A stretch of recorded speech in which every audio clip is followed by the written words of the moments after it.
الحمد لله الذي زين نبينا بحبيبه المصطفى ومن على المؤمنين بنبيه المجتبى والصلاة والسلام على سيدنا ومولانا محمد خير الورى وعلى آله وأصحابه النجباء إلى يوم الجزاء أما بعد فأعوذ بالله من الشيطان الرجيم بسم الله الرحمن الرحيم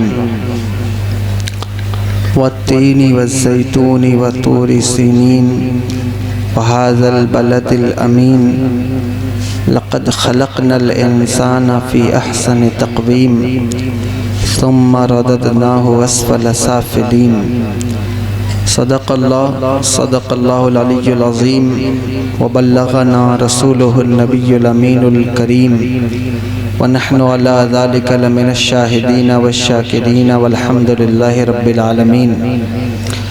وقال الله تبارك وتعالى في شان حبيبه الكريم إن الله وملائكته يصلون على النبي يا أيها الذين آمنوا صلوا عليه وسلموا تسليما.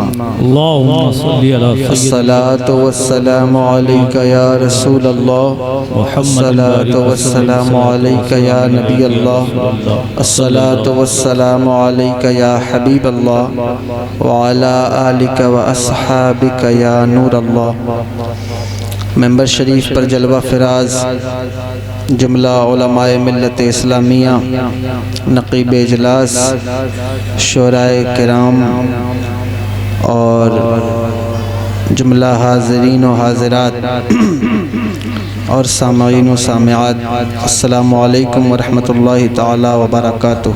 وعلیکم السلام ورحمۃ اللہ تعالی. اللہ رب العزت کا فضل ہے، اس کا احسان ہے، اس کی دی ہوئی توفیق سے ہم اور آپ آج کی اس نشست میں اور اس پروگرام میں جو ایک عرس کی تقریب ہے اور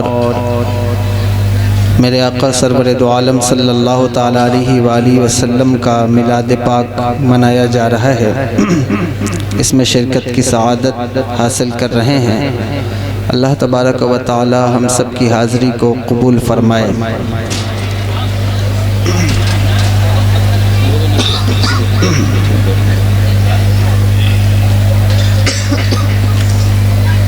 میرے کرم فرما جناب الحاج محمد خورشید صاحب قبلہ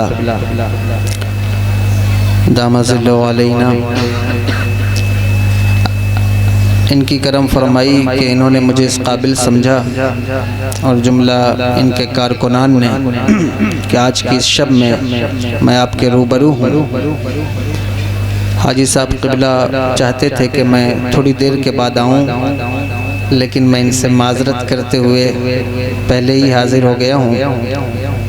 اور یہ ہمارے بزرگ ہیں اور سب سے بڑی بات یہ کہ یہ میرے دادا پیر کے مرید ہیں، ماشاءاللہ، تو اس لیے قابل قدر ہیں اور ہم دعا کرتے ہیں کہ اللہ ان کی عمر میں برکتیں عطا فرمائے اور یوں ہی یہ مسلک کا، مذہب کا کام اور اس کی خدمت کو انجام دیتے رہیں. بہت انتشار ہے، میں حیران ہوں کہ یہ محفل میلاد مصطفیٰ ہے اور آپ اس طرح شور کر رہے ہیں. اگر واقعی آپ محفل پاک میں بیٹھے ہیں تو میں آپ سے بڑی مؤدبانہ گزارش کروں گا کہ تھوڑی دیر کے لیے آپ خاموش ہو جائیں. بہت لمبی تقریر مجھے نہیں کرنی ہے، لیکن اگر آپ تھوڑی دیر خاموش رہے تو میں کچھ بات آپ سے عرض کر سکوں گا. اور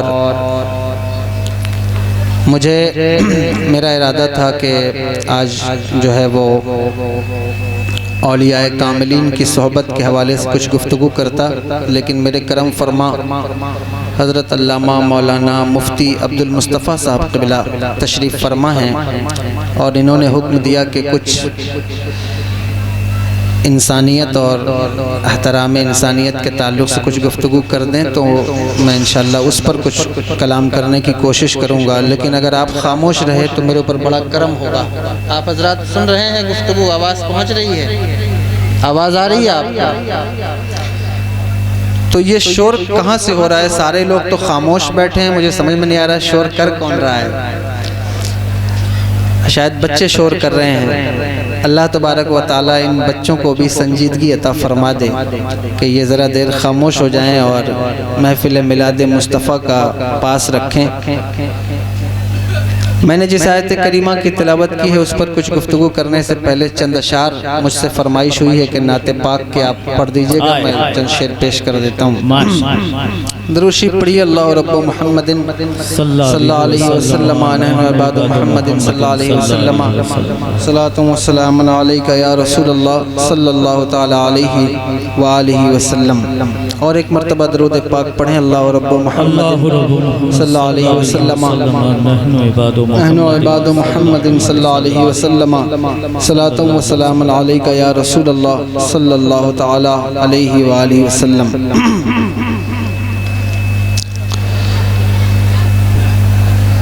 چمک تجھ سے پاتے ہیں سب پانے والے، چمک تجھ سے پاتے ہیں سب پانے والے، میرا دل بھی چمکا دے چمکانے والے، چمک تجھ سے پاتے ہیں سب پانے والے، میرا دل بھی چمکا دے چمکانے والے، برستا نہیں دیکھ کر ابر رحماں، بدوں پر بھی برسا دے برسانے والے، چمک تجھ سے پاتے ہیں سب پانے والے، میرا دل بھی چمکا دے چمکانے والے، اور حرم کی زمین اور قدم رکھ کے چلنا، حرم کی زمین اور قدم رکھ کے چلنا، حرم کی زمین اور قدم رکھ کے چلنا، ارے سر کا موقع ہے جانے والے، چمک تجھ سے پاتے ہیں سب پانے والے، میرا دل بھی چمکا دے چمکانے والے، اور تمہیں فرش سے عرش پر جانے والے، تمہیں فرش سے عرش پر جانے والے، سراجم منیرا لقب پانے والے، سراجم منیرا لقب پانے والے، چمک تجھ سے پاتے ہیں سب پانے والے، میرا دل بھی چمکا دے چمکانے والے، میرا دل بھی چمکا دے چمکانے والے، اور تیرا کھائیں تیرے غلاموں سے الجھیں، تیرا کھائیں تیرے غلاموں سے الجھیں، تیرا کھائیں تیرے غلاموں سے الجھیں، کبھی غوث خواجہ کے ناموں سے سجدوں کے امام سے تیرا کھائیں تیرے غلام سے ہے من کے عجب کھانے غرانے والے چمک تجھ سے پاتے ہیں سب پانے والے میرا دل بھی چمکا دے چمکانے والے. اچھا نہیں لگ رہا آپ لوگ؟ اچھا لگ رہا ہے؟ ادھر والوں کو بھی لگ رہا ہے اچھا؟ تھوڑا بہت تو اچھا لگ رہا ہوگا. توجہ سے سنیے، میں دو تین شعر اور اس کے پیش کرتا ہوں. میرا دل بھی چمکا دے چمکانے والے میرا دل بھی چمکا دے چمکانے والے. تو زندہ ہے واللہ تو زندہ ہے واللہ تو زندہ ہے واللہ تو زندہ ہے واللہ میرے چشم عالم سے چھپ جانے والے میرا دل بھی چمکا دے چمکانے والے میرا دل بھی چمکا دے چمکانے والے. یہاں آئے آدم یہاں آئے موسیٰ یہاں آئے یحییٰ یہاں آئے عیسیٰ نہ آیا کوئی تجھ سے آنے والے میرا دل بھی چمکا دے چمکانے والے میرا دل بھی چمکا دے چمکانے والے. رضا نفس دشمن ہے دم میں نانا رضا نفس دشمن ہے دم میں نانا کہاں تو نے دیکھے ہے چندرانے والے میرا دل بھی چمکا دے چمکانے میرا دل بھی چمکا دے چمکانے والے چمک تجھ سے پاتے ہیں سب پانے والے میرا دل بھی چمکا دے چمکانے والے. درود پاک پڑھیں. صلی اللہ علیہ نبی الامی والہ صلی اللہ علیہ وسلم. نحن عباد محمد صلی اللہ علیہ وسلم. صلاۃ و سلام علیک یا رسول اللہ صلی اللہ تعالی علیہ وآلہ وسلم. جس آیت کریمہ کی تلاوت میں نے کر دی ہے اس کے لیے ایک بہت سنجیدہ ماحول درکار ہے اور بہت خاموشی سے اور دل کے کانوں سے سننے والا موضوع ہے اور مجھے نہیں لگتا کہ میں اس کا حق ادا کر پاؤں گا یا اس پر کچھ کلام کر سکوں گا. سیٹی بند کرو. لیکن جہاں تک مجھ سے ہو سکا انشاءاللہ میں کوشش کروں گا کہ چند باتیں آپ کو انسانوں کے حوالے سے اور احترام انسانیت کے حوالے سے اور انسان کے مقام کے حوالے سے چند باتیں آپ تک پہنچا سکوں.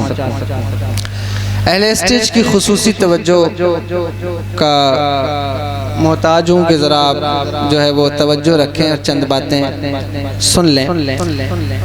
قرآن مجید میں اللہ تبارک و تعالیٰ نے ارشاد فرمایا والتین والزیتون قسم ہے تین کی یعنی انجیر کی اور قسم ہے زیتون کی. انجیر آپ لوگ جانتے ہیں یا نہیں جانتے؟ کتنے لوگ جانتے ہیں؟ ہاتھ اٹھائیے ذرا.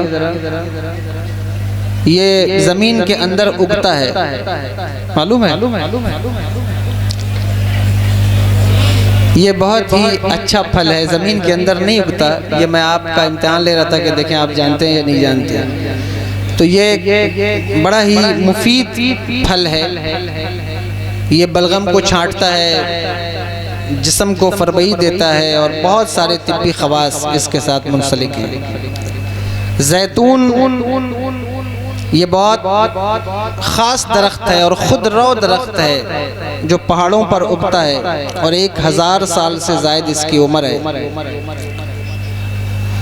تو فرمایا کہ قسم ہے انجیر کی اور قسم ہے زیتون کی۔ توجہ سے سنیے میری بات کو۔ فرمایا قسم ہے، بولو کس کی؟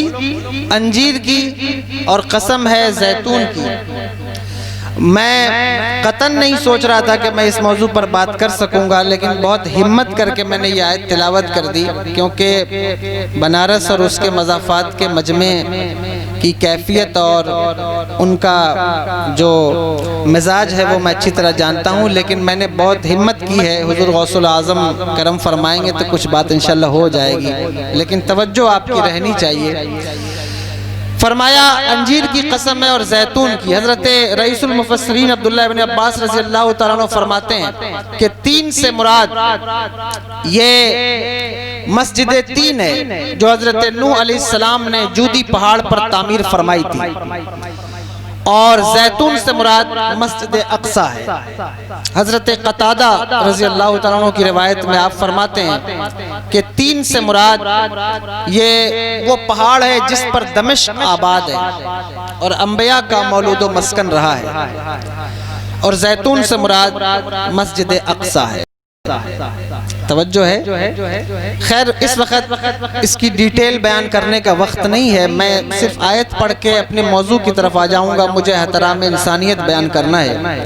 یہ ضمناً جو بات اس کے آگے یعنی ابتداً یہ بات چل رہی ہے، آپ اس کو توجہ سے سن لیں۔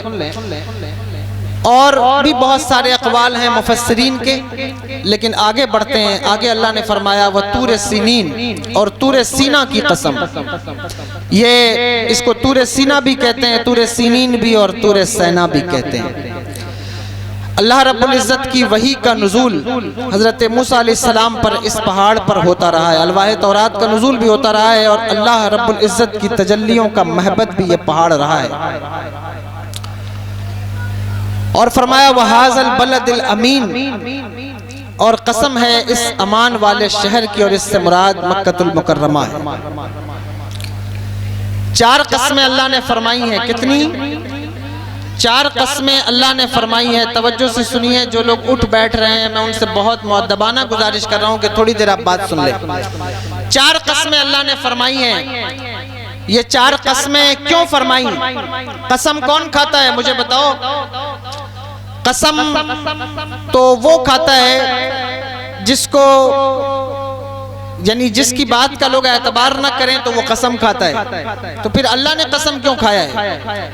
اللہ تو یوں ہی بات کر دے اور کہہ دے تو اس کو تسلیم کر لیا جاتا ہے، لیکن اللہ نے قسم کھائی ہے تو اس وجہ سے کھائی ہے کہ آگے جو مضمون آ رہا ہے وہ بڑا اہمیت والا مضمون ہے، اور بہت خاص بات اللہ نے بیان فرمائی ہے، اس لیے 4 قسمیں کھائی ہیں۔ یہ طریقہ ہے۔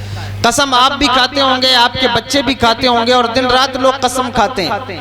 اب تو قسم کھانے کا طریقہ یہ ہے کہ اگر کوئی اللہ کی قسم کھائے تو لوگ اس کی بات نہیں مانتے، کہتے ہیں اپنے ماں کی قسم کھا۔ بولو ایسا ہوتا ہے یا نہیں ہوتا؟ یعنی اللہ کی قسم کوئی کھائے تو بندہ کہتا ہے نہیں مجھے تیری بات پر یقین نہیں ہے، اپنے باپ کی قسم کھا۔ تو یہ کتنی خطرناک بات ہے۔ پہلی بات تو قسم کھاؤ مت، اور اگر قسم کھانے کی نوبت آ جائے تو پھر اپنے رب کی قسم کھایا کرو، اپنے رب کی قسم کھایا کرو۔ جس طرح میرے حضور نے قسم کھانے کا طریقہ بتایا کہ حضور جب قسم کھاتے تو رب کے عزت کی قسم کھاتے، اس طرح قسم اٹھاتے۔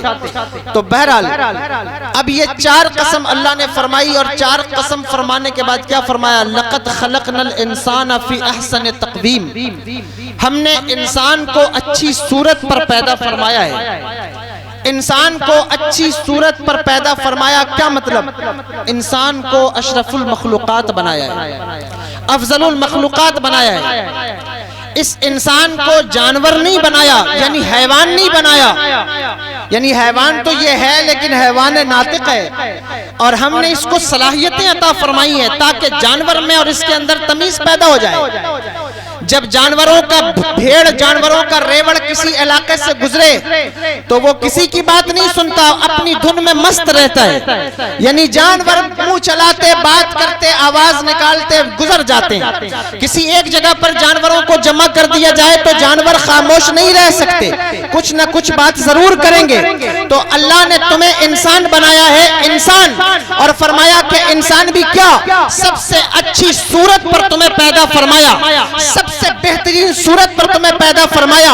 اور صرف حسین نہیں بنایا بلکہ احسن بنایا. اس میں تفضیل ہے، یعنی حسن کی جو سب سے سپر ڈگری تھی اللہ نے وہ تمہیں عطا فرمائی ہے. اللہ نے تمہیں خوبصورت بنایا، اللہ نے تمہیں حسین بنایا، اللہ نے تمہیں اشرف المخلوقات بنایا، اللہ نے تمہیں افضل المخلوقات بنایا.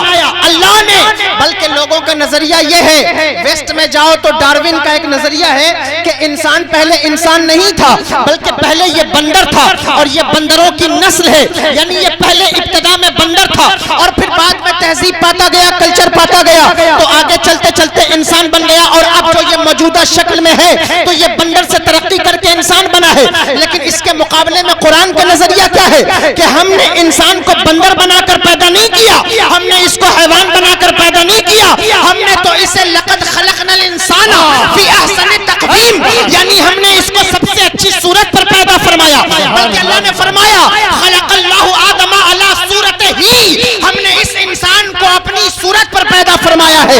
اپنی صورت پر پیدا فرمانے کا مطلب کیا ہے؟ یعنی اسے علم دیا، حلم دیا، بردباری دی، تقوی دیا، اسے جو ہے اختیار دیا، پرہیزگاری دی، اسے جو ہے روب و دبدبا دیا، طاقت دی، سرمایہ دیا، جائیداد دی، وقار دیا، عزت دی. انسان کو اللہ نے کتنا بڑا منصب عطا فرمایا، انسان کو اللہ نے کتنا وقار عطا فرمایا، انسان کو اللہ نے کتنا درجہ عطا فرمایا. تم جانتے ہو جب تمہاری تخلیق ہوئی تو اللہ نے کیا فرمایا تھا؟ اذ قال ربک للملائکۃ انی جاعل فی الارض خلیفہ، یعنی انسان کو اللہ نے اپنا خلیفہ بنایا اور پھر اس کے سر پر وَلَقَدْ كَرَّمْنَا بنی آدم کا تاج سجایا.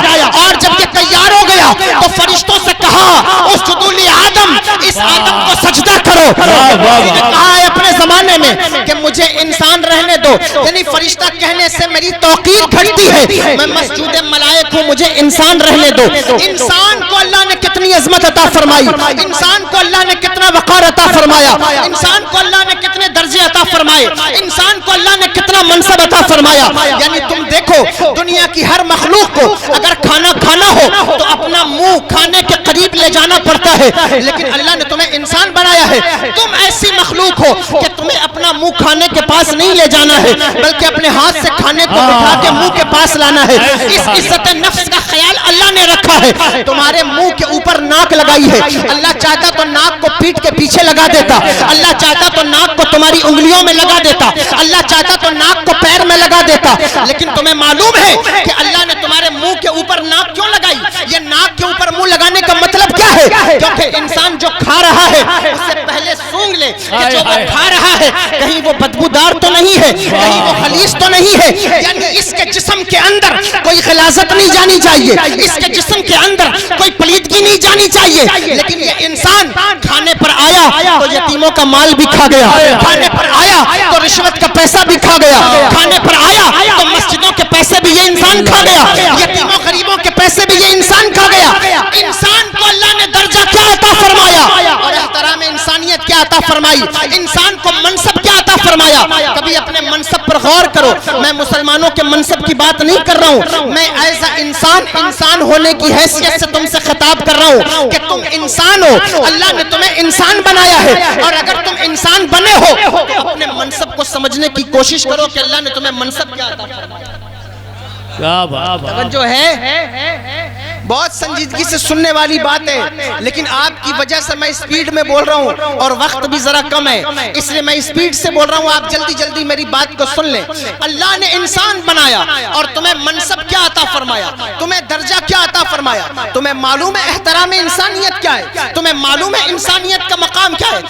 18,000 اللہ کی کم و بیش مخلوقات میں اللہ نے اپنی کسی مخلوق میں اپنے نبی کو پیدا نہیں فرمایا. اگر نبی بھیجا تو انسانوں میں بھیجا. پتا چلا کہ انسان سے بہتر اللہ کی کوئی مخلوق نہیں ہے. یوں تو فرشتے بھی ہیں، حور و ملائک بھی ہیں، لیکن انسان کو جو مقام حاصل ہے وہ کسی مخلوق کو حاصل نہیں۔ نعرہ تکبیر، نعرہ رسالت، نعرہ رسالت، آل مصطفیٰ، اولاد غوث العظم، نعرہ تکبیر، نعرہ رسالت۔ یہ انسان کا مقام ہے، انسان کا درجہ ہے، انسان کی اہمیت ہے۔ ایز اے انسان، انسان ہونے کی حیثیت، تم انسان ہو، توجہ کرو، انسان اللہ نے بنایا ہے، تمہیں کتنا درجہ دیا، کتنا مقام عطا فرمایا۔ اللہ چاہتا تو جانور بنا دیتا، اللہ چاہتا تو چرند بنا دیتا، کوئی کیڑا بنا دیتا، لیکن اللہ نے انسان بنایا ہے۔ اپنی انسانیت پر غور کرو۔ صرف آج کی تقریر کا عنوان میرا یہی ہے کہ تم غور کرو کہ اللہ نے تمہیں انسان بنایا اور تمہیں درجے عطا فرمائے، تمہیں منصب عطا فرمایا انسان بنا کر۔ کتنا مرتبہ عطا فرمایا، کتنے درجے عطا فرمائے۔ انسانوں کا احترام کیا ہے، احترام انسانیت کیا ہے؟ کبھی غور کرو، میرے آقا سرور دو عالم صلی اللہ تعالیٰ علیہ وآلہ وسلم نے انسانوں کا احترام کس طرح سکھایا، اور حضور نے تو اللہ کی ہر مخلوق کا احترام سکھایا ہے، ہر مخلوق کا احترام سکھایا ہے۔ بلکہ فتح مکہ کے دن جب صحابہ مدینے سے مکہ المکرمہ میں داخل ہو رہے تھے تو ایک کتے کا بچہ، توجہ ہے، کتے کا بچہ اپنی ماں کتیا سے دودھ پی رہا تھا۔ میرے حضور نے ارشاد فرمایا، ایک صحابی کو کھڑا کر دیا اور کہا یہاں کھڑے رہنا جب تک کہ قافلے کا آخری شخص نہ گزر جائے، کہیں ایسا نہ ہو کہ یہ جو ہے وہ بچے کا دودھ پینا قضا ہو جائے۔ میں اس لیے یہ بات کہہ رہا ہوں کہ آپ سمجھیے کہ حضور نے جب جانوروں کا یہ احترام بتایا ہے تو پھر انسانوں کا احترام کیا منصب ہوگا، کیا درجہ ہوگا اور کیا مقام ہوگا۔ میرے آقا سرور دو عالم صلی اللہ تعالیٰ علیہ وآلہ وسلم نے اس طرح احترام انسانیت بتایا کہ کبھی کسی انسان کے دل کو نہ توڑو اور کبھی اس کے دل کو تکلیف نہ پہنچاؤ۔ اگر اس کے دل کو تکلیف ہو جائے اور اس کا دل دکھ جائے اور کسی کا دل تمہاری وجہ سے ٹوٹ جائے تو آپ کو معلوم ہے یہ کتنی خطرناک بات ہے، کتنی بڑی بات ہے۔ حضرت عائشہ صدیقہ رضی اللہ تعالیٰ عنہ فرماتی ہیں کہ ایک دن میرے آقا سرور دو عالم صلی اللہ تعالیٰ علیہ وآلہ وسلم نے مجھ سے پوچھا اور عرض کہا کہ عائشہ آج تم جو مجھ سے پوچھنا چاہتی ہو پوچھ لو، میں بتانے کے لیے تیار ہوں۔ تو حضرت عائشہ صدیقہ رضی اللہ تعالیٰ عنہ نے کہا یا رسول اللہ اگر آپ اجازت دیں تو میں اپنے والد گرامی حضرت ابو بکر صدیق رضی اللہ تعالیٰ عنہ سے نہ پوچھ لوں کہ مجھے آپ سے پوچھنا کیا ہے؟ حضور نے کہا ٹھیک ہے جاؤ پوچھ کر آؤ۔ حضرت عائشہ صدیقہ رضی اللہ تعالیٰ عنہ اپنے والد گرامی کی بارگاہ میں حاضر ہوئی، عرض کیا ابا جان آج میرے آقا سرور دو عالم صلی اللہ تعالیٰ علیہ وآلہ وسلم نے کہا ہے کہ جاؤ جو پوچھنا چاہتی ہو مجھ سے پوچھ لو۔ حضور بتائیں کہ میں حضور سے کیا پوچھوں؟ حضرت سیدنا ابو بکر صدیق رضی اللہ تعالیٰ عنہ نے فرمایا کہ جاؤ اور حضور سے وہ پوچھو کہ اے میرے آقا معراج کی شب میں اللہ تبارک و تعالیٰ نے آپ کو جو راز کی باتیں بتائی ہیں ان راز کی باتوں میں سے کوئی ایک بات بتا دے۔ توجہ ہے، پوری توجہ سے اس بات کو سنیے اور جتنے لوگ سن رہے ہیں اتنے لوگ سن لیں، جو نہیں سن رہے ہیں میں ان کو دعوت بھی نہیں دے رہا، جو سن رہے ہیں وہ توجہ سے سنیں۔ حضرت عائشہ نے کہا یا رسول اللہ میں آپ سے پوچھتی ہوں حضور معراج کی شب میں اللہ نے جو بات آپ کو بتائی ہے ان میں سے کوئی ایک راز کی بات بتا دیں۔ حضور کہتے عائشہ وہ راز کی بات ہے اب بتا دوں تو پھر راز راز ہی کہاں رہ جاتا، لیکن اب میں نے چونکہ تم سے وعدہ کیا ہے تو بتاؤں گا ضرور۔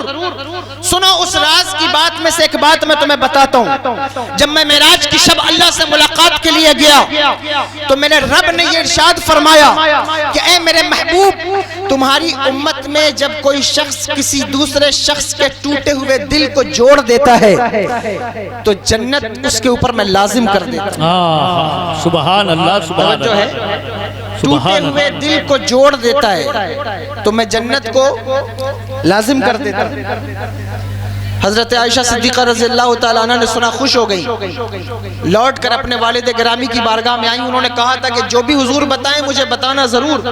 تو پلٹ کر حضرت سیدنا صدیق اکبر رضی اللہ تعالیٰ عنہ کی بارگاہ میں آئیں اور عرض کی ابا جان حضور نے ارشاد فرمایا کہ اللہ تبارک و تعالی نے ارشاد فرمایا ہے کہ جو کسی کے ٹوٹے ہوئے دل کو جوڑ دے اللہ اس کے اوپر جنت کو لازم کر دیتا ہے۔ جب حضرت سیدنا صدیق اکبر رضی اللہ تعالیٰ عنہ نے سنا تو رونے لگے، پھوٹ پھوٹ کر رونے لگے۔ حضرت عائشہ نے کہا ابا جان یہ کوئی رونے والی بات تو نہیں ہے، یہ کوئی رونے کی بات تو نہیں ہے، ہم تو چلتے پھرتے کسی کا دل جوڑ سکتے ہیں، ہم تو چلتے پھرتے کسی کے دل کا حال معلوم کر سکتے ہیں، اس کی دل جوئی کر سکتے ہیں۔ حضرت سیدنا صدیق اکبر رضی اللہ تعالیٰ عنہ نے فرمایا عائشہ تم اس بات کا صرف ایک پہلو دیکھ رہی ہو کہ جب کوئی کسی کا دل جوڑتا ہے تو اللہ جنت کو لازم کر دیتا ہے، لیکن میں اس کا دوسرا پہلو بھی دیکھ رہا ہوں، اس کا مفہوم مخالف بھی دیکھ رہا ہوں کہ جس طرح کسی کے دل کو جوڑنے پر اللہ جنت کو لازم کرتا ہے، اسی طرح کسی کا دل توڑنے پر اللہ جہنم کو بھی تو لازم کرتا ہوگا۔ میں اس بات پر رو رہا ہوں کہ پتہ نہیں ابو بکر سے کتنے لوگوں کے دل ٹوٹے ہوں گے اور پتہ نہیں کس کے دل کو ملال ہوا ہوگا۔ میں اس بات پر افسوس کر رہا ہوں کہ کہیں ان جن کا دل ٹوٹا ہو کہیں ان کی وجہ سے اللہ مجھے جہنم میں نہ ڈال دے۔ توجہ ہے آپ کی بات کو سن رہے ہیں؟ یہ احترام انسانیت ہے کہ آپ کسی کا دل نہیں توڑ سکتے۔ یہ جو سرمایہ دار لوگ ہوتے ہیں جن کو اللہ نے پیسہ دیا ہے، سرمایہ دیا ہے، یہ شادیاں کرتے ہیں، بیاہ کرتے ہیں، کبھی ان کو دیکھیے بڑی بڑی شادیاں 50-50 لاکھ کی 1-1 کروڑ کی شادیاں ہوتی ہیں۔ بولو ہوتی ہیں کہ نہیں ہوتی؟ ہوتی ہیں نا؟ توجہ ہے، سن رہے ہو یا نہیں سن رہے؟ 1.5 کروڑ کی 1-1 کروڑ کی شادیاں ہوتی ہیں۔ ان سے پوچھا جائے صاحب یہ کیوں کر رہے ہو؟ وہ کہتے ہیں اللہ نے مجھے پیسہ دیا ہے، مجھے سرمایہ دیا ہے، میں خرچ کر رہا ہوں، تمہارے باپ کا کیا جاتا ہے؟ میں نے کمایا ہے، میں خرچ کر رہا ہوں، تو کیا جا رہا ہے؟ میں کہتا ہوں نہیں، اگر آپ نے اسلام قبول کیا ہے تو آپ کو اس بات پر غور کرنا ہوگا اور سمجھنا ہوگا اللہ نے آپ کو بھلے ہی پیسہ دیا ہے، اللہ نے آپ کو بھلے ہی سرمایہ دیا ہے، اللہ نے چاہے آپ کو جتنی بھی دولت عطا فرمائی ہو آپ دولت کا استعمال کریں، لیکن کسی غریب کے دل کو توڑنے کا حق اللہ نے آپ کو نہیں دیا ہے۔ جی بے شک، کسی غریب کے دل کو دکھانے کا حق اللہ نے آپ کو نہیں دیا ہے۔ یعنی آپ جب اس طرح سے کوئی کام کرتے ہیں تو اس کا نتیجہ غریبوں پر کیا پڑتا ہے؟ کبھی آپ نے سوچا؟ کبھی آپ نے غور کیا ہے؟ ایک انسان کی تنہا بیٹی ہے، بہت بڑا رئیس انسان ہے، تو 50 کروڑ اپنی بیٹی کی شادی پر خرچ کر دے، کوئی بات نہیں، لیکن یہ جو نمائش ہے، اور یہ نمائش کیا ہوتی ہے شادیوں میں کہ صاحب ہم اس طرح کا کھانا کھلائیں گے کہ جیسا آج تک کسی نے کھایا نہ ہو، ہم اس طرح کا کپڑا پہنیں گے کہ جیسا آج تک کسی نے پہنا نہ ہو، ہم اس طرح کی گاڑی کا استعمال کریں گے کہ جیسا آج تک کسی نے استعمال نہ کیا ہو، ہم اس طرح کا پیلس لیں گے کہ جس طرح آج تک کسی نے ویسا پیلس نہ لیا ہو۔ میں کہتا ہوں خوب خرچہ کرو، لیکن غریبوں کا دل نہ توڑنا، غریبوں کا دل نہ دکھانا۔ میرے آقا سرور دو عالم صلی اللہ تعالی علیہ وآلہ وسلم نے غریبوں کے دل کا خیال اس قدر رکھا ہے، اور یہ احترام انسانیت کے حوالے سے گفتگو کر رہا ہوں۔ بہت مشہور حدیث پاک ہے، میرے آقا کی بارگاہ میں ایک صحابی رسول حاضر ہوئے، عرض کیا یا رسول اللہ میرا چھوٹا سا بچہ 3 سال کا بچہ آج 3 دن گزر گئے ہیں اور وہ لاپتہ ہے، مل نہیں رہا ہے۔ حدیث بہت مشہور ہے، لیکن دل کے کانوں سے سننا میرے حضور نے کیا جواب دیا؟ کہنے لگے اچھا 3 دن سے تیرا بچہ نہیں مل رہا ہے؟ کہا ہاں ماں بھی رو رہی ہے، میں بھی رو رہا ہوں، گھر والے بھی رو رہے ہیں، 3 دن سے بچہ لاپتہ ہے۔ حضور نے ہاتھ اٹھا دیے دعا کے لیے۔ اب حضور اگر کسی کے لیے ہاتھ اٹھا دیں تو پھر تیری دعا اثر سے کم ملول ہوئی، ادھر زبان سے نکلی ادھر قبول ہوئی۔ حضور نے ہاتھ اٹھایا تو حضور کے ایک صحابی حاضر ہو گئے، کہنے لگے یا رسول اللہ میں نے اس کے بچے کو فلاں باغ میں کھیلتے ہوئے دیکھا ہے۔ جب اس صحابی رسول نے سنا کہ میرا بچہ فلاں باغ میں کھیل رہا ہے تو صحابی دوڑنے لگے اس باغ کی طرف۔ حضور نے انہیں بلایا، پکڑا، کہا ادھر آؤ، بہت جلدی ہے؟ کہنے لگے ہاں حضور بہت جلدی ہے، 3 دن ہو گیا اپنے بچے کو نہیں دیکھا۔ حضور نے کہا اچھا ٹھیک ہے جاؤ اپنے بچے کو بلانا، لیکن سنو بیٹا کہہ کے اپنے بچے کو نہ بلانا، اپنے بیٹے کو بیٹا کہہ کے نہ بلانا، بلکہ اس کا نام لے کے بلانا۔ صحابی نے عرض کیا حضور کیا وجہ ہے؟ آپ کا حکم سر آنکھوں پر، لیکن بیٹا تو میرا ہی ہے، بیٹا تو میرا ہی ہے، تو پھر بیٹا کہہ کے بلانے میں حرج کیا ہے؟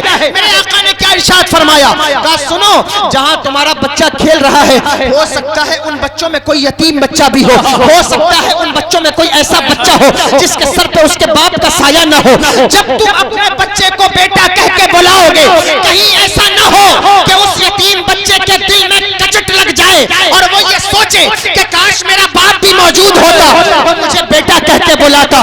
بتاؤ یہ احترام انسانیت ہے یا نہیں ہے؟ بلا شبہ میرے آقا نے درس یہی دیا. بیواؤں کے سامنے اپنی بیویوں سے پیار نہ کرو, یتیموں کے سامنے اپنے بچوں سے پیار نہ کرو, غریبوں کے سامنے اپنی دولت کی نمائش نہ کرو. اللہ نے تمہیں چاہے جتنی دولت دی ہو, دولت کو استعمال کرو, لیکن انسانوں کے دل کو توڑنے کی اجازت میرے آقا نے نہیں دی ہے. انسانوں کے دل کو ہرٹ کرنے کی اجازت میرے مصطفیٰ نے نہیں دی ہے. احترام انسانیت یہ ہے کہ اگر تم سماج میں رہتے ہو, اگر تمہیں امیروں کا خیال ہے کہ میری شادی میں امیر آئے گا اور اگر اس کو اچھا کھانا نہ ملا تو ناراض ہو جائے گا, میری شادی میں ودھائک آئے گا اگر اسے اچھا کھانا نہ ملا تو ناراض ہو جائے گا, میری شادی میں رشتہ دار آئیں گے اگر انہیں اچھا لباس نہ دکھا تو ہو سکتا ہے ناراض ہو جائیں. اگر امیروں کا اتنا خیال ہے تو قوم کے غریبوں کا خیال بھی کرو, ان مظلوم انسانوں کا خیال بھی کرو جو گلیوں میں رہتے ہیں اور جن کو 2 وقت کا کھانا میسر نہیں ہے. وہ تمہارے اس کھانے کو دیکھ کر کہیں ایسا نہ ہو ملول ہو جائیں, کہیں ایسا نہ ہو ملال طاری ہو جائے, کہیں ایسا نہ ہو کہ دل جو ہے وہ افسردہ ہو جائے. اگر ان کی زندگی میں یہ کیفیت ان کے دل پر پیدا ہو گئی تو پھر آپ سمجھئے گا کہ اس کا وبال آپ کے سر آنے والا ہے. اس لیے اسلام میں 4 چیزیں ہیں, سن لیجئے اس بات کو توجہ سے. پہلی چیز ہے ضرورت. اسلام اس سے منع نہیں کرتا, توجہ سے سنیے, بہت خاص بات بیان کر رہا ہوں. ضرورت سے اسلام منع نہیں کرتا. مجھے ضرورت ہے کہ میں یہ کپڑا پہنوں, لباس پہنوں, اسٹیج پر آنا ہے یا ٹھنڈک ہے تو میں نے یہ لباس پہنا, یہ ضرورت ہے. توجہ ہے, یہ ضرورت ہے, اسلام اس سے نہیں روکتا. دوسری چیز ہے آسائش. اس سے بھی اسلام نہیں روکتا کہ میں کوئی بورا پہن کے بھی آ سکتا تھا, لیکن اگر کوئی اچھا کپڑا میں نے پہن لیا ہے جو میرے تن کو یا بدن کو آسانی دے تو اسلام اس سے بھی نہیں روکتا. یہ 2 چیزیں ہیں, ضرورت ہے, آسائش ہے. اس کے بعد ایک چیز آتی ہے زیبائش. پھر اسلام کی لگام لگنا شروع ہوتی ہے. زیبائش کیا ہے کہ میں نے یہ پہنا ہے اور اس میں جو ہے وہ میں یہ 200 روپے کا کپڑا خریدنے کے بجائے میں 20,000 روپے میٹر کا کپڑا خرید. اسلام اس سے روکتا ہے, یہ زیبائش ہے. اور پھر اس کے بعد میں اس میں سونے کا بٹن لگا لوں, یہ نمائش ہے, پھر اس سے بھی روکتا ہے. تو اگر اللہ نے تمہیں پیسہ دیا ہے, سرمایہ دیا ہے, دولت دی ہے, تو اپنے سرمایہ کا استعمال سیکھو کہ تمہیں اس کا استعمال کہاں کرنا ہے, تمہیں اس کو لگانا کہاں ہے, کہاں اس پیسے کو خرچ کرنا ہے. یہ تمہیں سیکھنا ہوگا, جاننا ہوگا. اپنے اوپر خرچ کرنا کوئی بڑی بات نہیں ہے, اپنے اوپر لگانا یہ کوئی بڑی بات نہیں ہے. اسلام کے اندر رہتے ہوئے اگر اللہ نے دولت عطا فرمائی ہے, اگر اللہ نے سرمایہ عطا فرمایا ہے, تو دل میں یہ حوصلہ رکھو کہ اگر دین کو ضرورت پڑی تو گھر کا 1-1 روپے ہم دین کے لیے لگا دیں گے. یہ حوصلہ دل میں ہونا چاہیے. اللہ نے تمہیں انسان بنایا. بات یہ کر رہا تھا کہ یہ انسان کو ہرٹ کرنے والی چیزیں آپ کے اندر نہیں ہونی چاہیے, جو انسان کو تکلیف پہنچا رہی ہیں, انسان کو نقصان پہنچا رہی ہیں. انسان کو فائدہ دینے والی چیزوں کے بارے میں سوچئے. اللہ نے آپ کو انسان بنایا, انسان بنا کر پیدا فرمایا. دیکھو میرے آقا سرور دو عالم صلی اللہ تعالی علیہ وآلہ وسلم مسجد نبوی میں رات کے وقت تشریف لائے عبادت کے لیے کہ رات میں نماز ادا کروں گا. دن میں جب حضور نماز ادا کرتے فرض نماز تو حضور بہت جلدی نماز کو پڑھا دیتے. جلدی کا مطلب یعنی کسی کو پیچھے مصیبت نہ ہو. یہ بھی احترام انسانیت ہے کہ جلدی پڑھاتے, چھوٹی سورہ پڑھتے اور جلدی رکوع اور سجود کرتے, کیونکہ حضور کے پیچھے بوڑھے بھی کھڑے ہوتے اور جو عورتیں بھی کھڑی ہوتی, ان میں بہت ساری عورتیں ایسی ہوتی جو حاملہ بھی ہوتی, تو حضور کا ان کا بھی خیال ہوتا تھا اور حضور جلدی نماز پڑھا دیتے تھے. یہ احترام انسانیت ہے, انسانیت کا احترام تھا کہ جلدی پڑھا دیتے تھے. تو رات کے وقت حضور نے سوچا کہ میں اب مسجد میں عبادت کروں گا. رات کے وقت حضور مسجد نبوی میں تشریف لائے اور عبادت کے لیے کھڑے ہوئے. حضور نے نیت باندھی, جب نماز پڑھنے لگے تو ایک گھر سے بچے کے رونے کی آواز سنائی. توجہ ہے, سن رہے ہیں آپ بات کو؟ بچے کے رونے کی آواز سنائی دی. میرے آقا سرور دو عالم صلی اللہ علیہ وسلم نے اپنی نماز پوری فرمائی اور پھر اس گھر کی طرف چل دیے. جا کے دروازہ کھٹکھٹایا. دروازہ کھٹکھٹایا تو اندر سے ایک عورت کی آواز آئی. اس نے کہا کون ہے؟ کہا میں محمد صلی اللہ تعالی علیہ وآلہ وسلم. اندر سے جس عورت کی آواز آئی تھی اس نے کہا میرے گھر میں محمد کا کیا کام ہے؟ معاذ اللہ رب العالمین. یعنی حضور اس کے بچے کی آواز سن کر اس کے گھر پر پہنچے اور وہ کہتی ہے میرے گھر میں محمد کا کیا کام ہے؟ دل پر ہاتھ رکھ کے بتاؤ ہم میں سے کوئی ہوتا تو کہتا مر بھاڑ میں جا، ہم سے کیا مطلب، اور واپس آتے. لیکن حضور نے فرمایا دروازہ کھولو، یہ بتاؤ تمہارا بچہ کیوں رو رہا ہے. اور وہ گھر مسلمان کا نہیں تھا، ایک یہودی کا تھا. یہودی کا گھر تھا. یاد رکھنا یہ یہودی ایسی قوم ہے تو انسان، لیکن خدا کی قسم ایسی قوم ہے یہ یہودی کہ دنیا میں جہاں کہیں بھی فساد پیدا ہوتا ہے اس کے پیچھے یہ یہودی تمہیں کھڑے ملیں گے. انسانیت کے اوپر کلنک ہے یہ قوم. کہنے کو تو یہ دنیا میں سب سے بڑی سویلائزڈ اور مہذب قوم ہے، لیکن نظر اٹھا کر دیکھو تمہیں پتا چلے گا دنیا میں جہاں کہیں فساد پیدا ہوتا ہے یہودیوں کی وجہ سے ہوتا ہے. یہ بھی انسان ہے لیکن دیکھو کہ کیا کرتے کیا یہ، جہاں کہیں بھی کوئی فساد ہوگا اس کے پیچھے یہودی منصوبہ ساز تمہیں ملیں گے.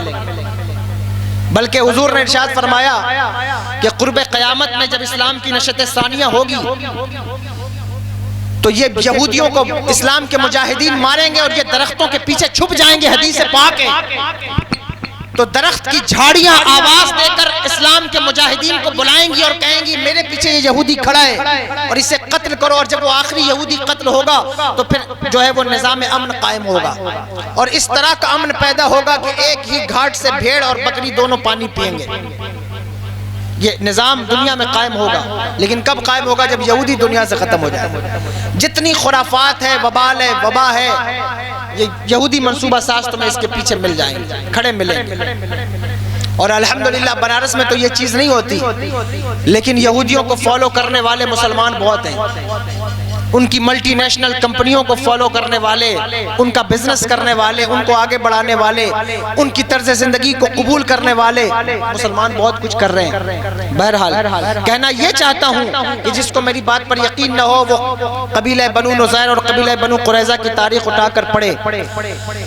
میرے آقا کے مدینے کو جب بھی خطرہ پیدا ہوا ان یہودیوں سے پیدا ہوا، جب بھی کوئی فساد پیدا ہوا ان یہودیوں کی وجہ سے پیدا ہوا. تو یہودی عورت تھی، اس نے کہا کہ میرے گھر میں محمد کا کیا کام ہے؟ حضور نے کہا دروازہ کھولو. جب اس نے دروازہ کھولا تو میرے آقا سرور دو عالم صلی اللہ تعالی علیہ وآلہ وسلم نے پوچھا کہ یہ بچہ کیوں رو رہا ہے؟ اس نے کہا میرا شوہر سفر پہ گیا ہوا ہے اور گھر کا جتنا سامان تھا وہ ختم ہو گیا، یہاں تک کہ گھر کے چراغ کا تیل بھی ختم ہو گیا اور آج چراغ بھی نہیں جل رہا. یہ بچہ اندھیرے سے ڈر کر رو رہا ہے. اب احترام انسانیت دیکھو، مسلمان نہیں ہے وہ. میرے حضور الٹے قدم واپس پلٹے اور اپنے گھر میں داخل ہوئے. میرے آقا کے گھر میں ایک ہی چراغ تھا. میرے آقا نے وہ چراغ اٹھایا اور اٹھا کر لے جا کر یہودی کا گھر روشن کر دیا. یہودی کے گھر میں چراغ جلا دیا. میرے حضور کے گھر میں ایک ہی چراغ تھا، اس چراغ کو اٹھا کر یہودی کے گھر میں جلا دیا اور چراغ کو روشن کر دیا.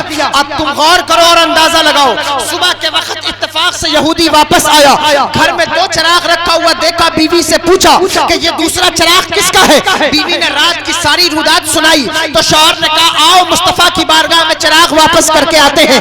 حضور کی بارگاہ میں یہودی پہنچا اور حضور کا چراغ واپس کیا اور کہنے لگا یا رسول اللہ، اب جب آپ نے گھر میں چراغ جلایا ہے تو پھر دل میں بھی چراغ جلا دیں اور دل میں بھی وہ رسالت کا چراغ، وہ جو ہے اللہ کی وحدانیت کا چراغ روشن فرما دیں.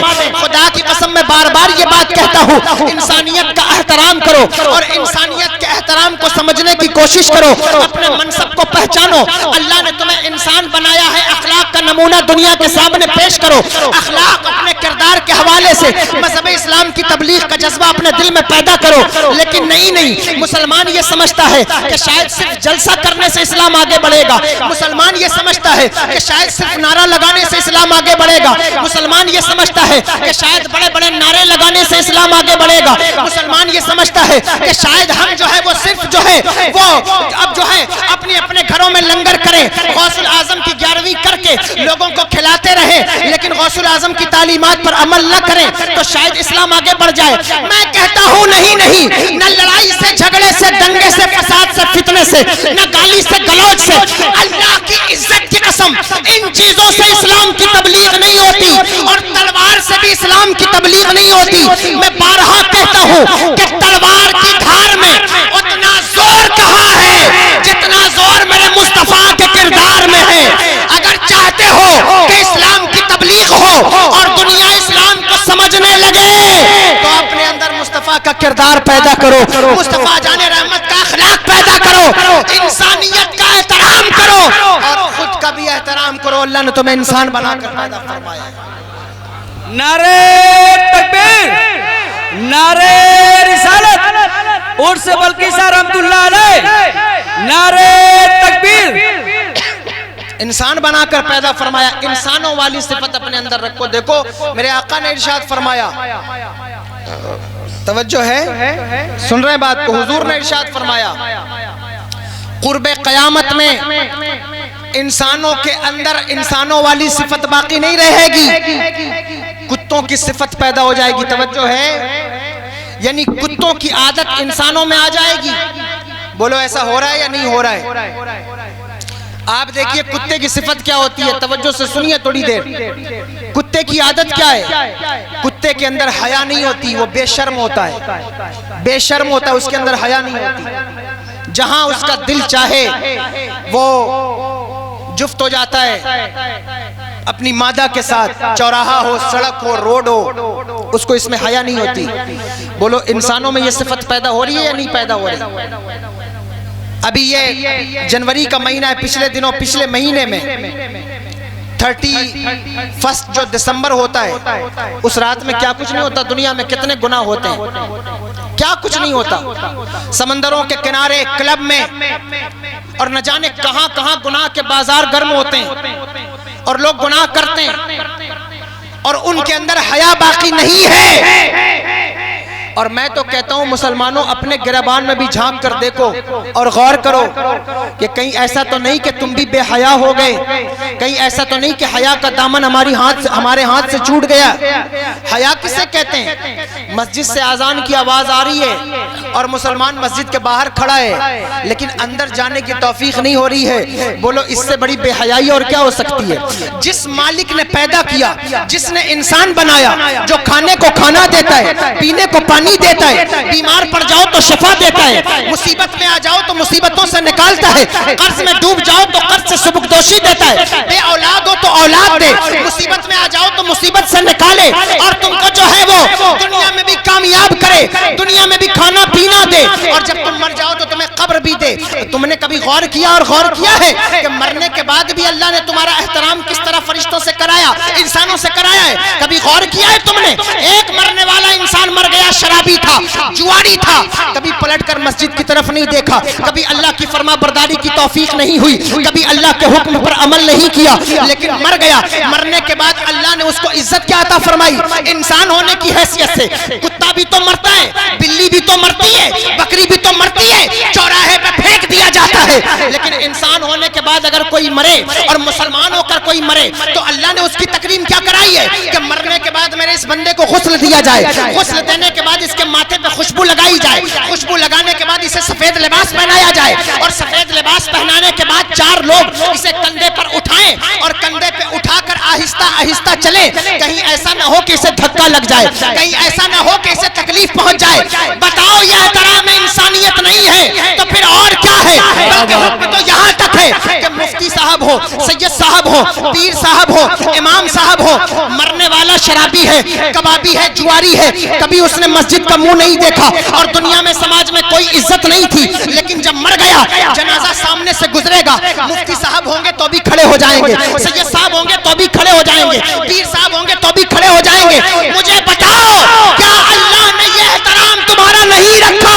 اور اگر اللہ نے تمہیں یہ احترام دیا ہے تو اپنے منصب کو چھوڑ کر اس منصب سے اتر کر جانوروں کی صفت اپنے اندر نہ پیدا کرو. اللہ نے انسان بنایا ہے، اس کا احسان مانو، انسان بن کر. نعرہ تکبیر، نعرہ رسالت، اصلاح معاشرہ. انسان بنایا ہے، انسان بن کر زندگی گزارو. کتوں کی صفت اپنے اندر نہ آنے دو. کتے کی صفت کیا ہے؟ اس کے اندر حیا نہیں ہے، بے شرم ہے، نہ اس کو اپنے ماں سے شرم ہے، نہ اس کو اپنے باپ سے شرم ہے۔ کیا یہ کنڈیشن مسلمانوں کی نہیں ہے؟ باپ کے سامنے بھونکنے والے بچوں کا نظریہ دیکھو، باپ کے سامنے بولنے والی بیٹیوں کی زبان دیکھو، ماں کو پاگل بیوقوف کہنے والی بچیوں کا نظریہ بھی تو دیکھو۔ اپنے معاشرے میں، سماج میں نظریں اٹھا کر دیکھو، کس چیز پر اتراتے ہو، کس دولت پر اتراتے ہو، کس سرمایہ پر اتراتے ہو۔ ایک انسان کے پاس سرمایہ ہونے سے کبھی قوم کامیاب نہیں ہوتی، قوم اس وقت کامیاب ہوتی ہے جب قوم کا ہر فرد انسان بن کر زندگی گزارے، انسانیت کے ساتھ زندگی گزارے۔ اور اگر تمہیں انسان کی کامیابی دیکھنی ہے تو کبھی پلٹ کر میرے مصطفیٰ کا دور دیکھو، تمہیں صداقت کا بادشاہ انسان ملے گا، عدالت کا بادشاہ انسان ملے گا، شجاعت کا بادشاہ انسان ملے گا، اور سخاوت کا دریا بھی انسان ملے گا۔ مصطفیٰ جان رحمت کا دور ہے، ایک وہ دور ہے، ایک اپنا دور ہے۔ دیکھو کہ انسانیت کیسے ختم ہو رہی ہے، انسانیت کیسے دم توڑ رہی ہے۔ آج ہماری کنڈیشن یہ ہے، پچھلے زمانے میں کسی کے ساتھ کوئی حادثہ ہو جائے، کسی کے گھر میں آگ لگ جائے تو گاؤں والے دوڑ کر اس کے آگ کو بجھاتے تھے۔ پچھلے زمانے میں کسی گاؤں کی، شہر کی بیٹی ہو، محلے کی بیٹی ہو، بیٹی ایک کی ہے لیکن پورا محلہ اسے اپنی بیٹی مانتا تھا۔ لیکن اب یہ کنڈیشن نہیں رہ گئی، اب تو کنڈیشن یہ ہے کہ ٹرین کا ایکسیڈنٹ ہو جائے، بس کا ایکسیڈنٹ ہو جائے تو روڈ پر پڑے ہوئے مسافروں کی مدد کوئی بعد میں کرتا ہے۔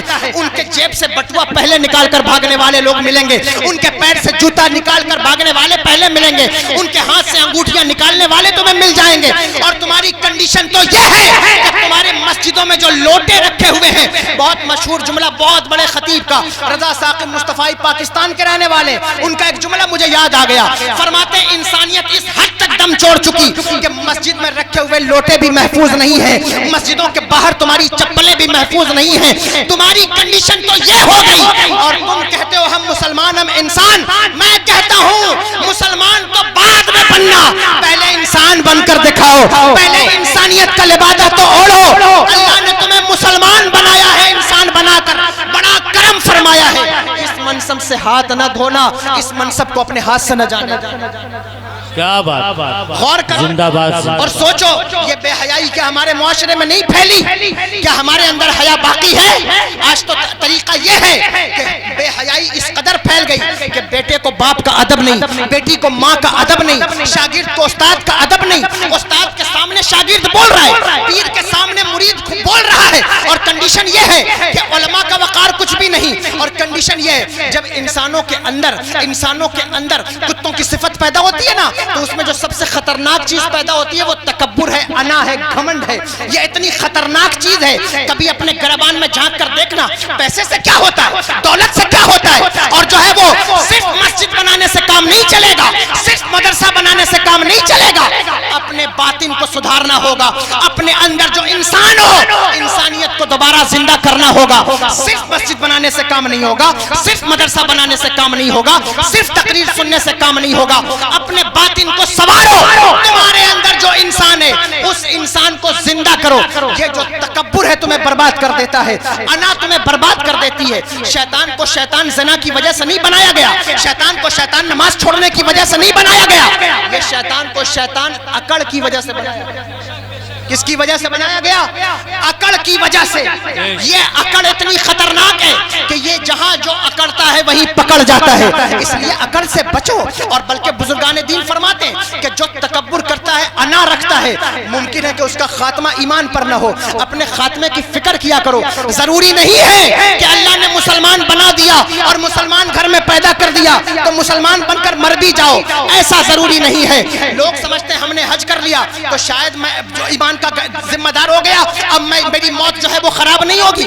لوگ سوچتے ہیں میں نے مدرسہ بنا دیا تو اب شاید مجھے خراب موت نہیں آئے گی۔ لوگ سمجھتے ہیں میں نے مسجد بنا دی تو شاید میں بری بات نہیں مروں گا۔ ارے تمہیں کیا معلوم، بڑے بڑے محدث اور بڑے بڑے ولی کامل حضرت سفیان ثوری رحمۃ اللہ تعالی علیہ فرماتے ہیں، حضرت سفیان ثوری 28 سال کی عمر تھی، 28 سال کی جوانی میں آپ کی کمر جھک گئی اور ڈنڈا لے کر چلتے تھے، بال سفید ہو گئے۔ لوگوں نے پوچھا حضور کیا بات ہے؟ گئے کہ جوانی میں آپ کی کمر جھک گئی؟ کہنے لگے ہاں میرے استاذ کے واقعے نے مجھے بوڑھا کر دیا۔ کہا کیا بات؟ کہا میرے استاد 40 سال سے درس حدیث دیتے ہیں اور اتنے بڑے اللہ کے ولی ہم درسگاہ میں بیٹھے تھے تو انہوں نے روتے ہوئے کہا کہ مجھے معلوم نہیں ہے کہ میرا خاتمہ ایمان پر ہوگا یا نہیں ہوگا۔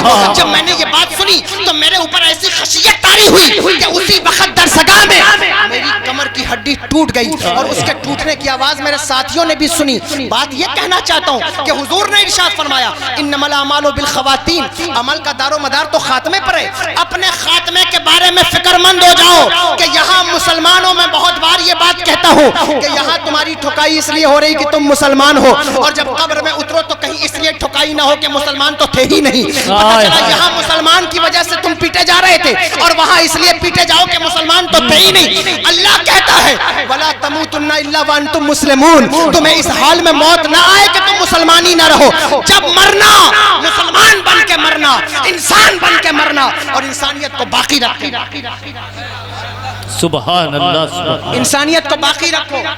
انسانیت ختم ہو رہی ہے، بے حیائی عام ہو رہی ہے۔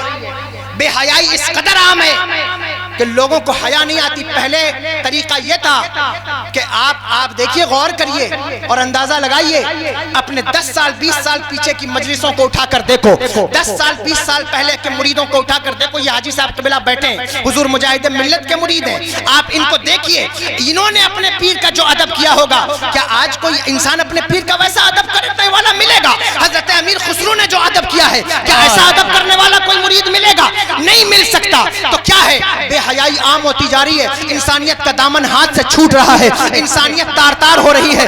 اس انسانیت کو بچانے کی کوشش کرو۔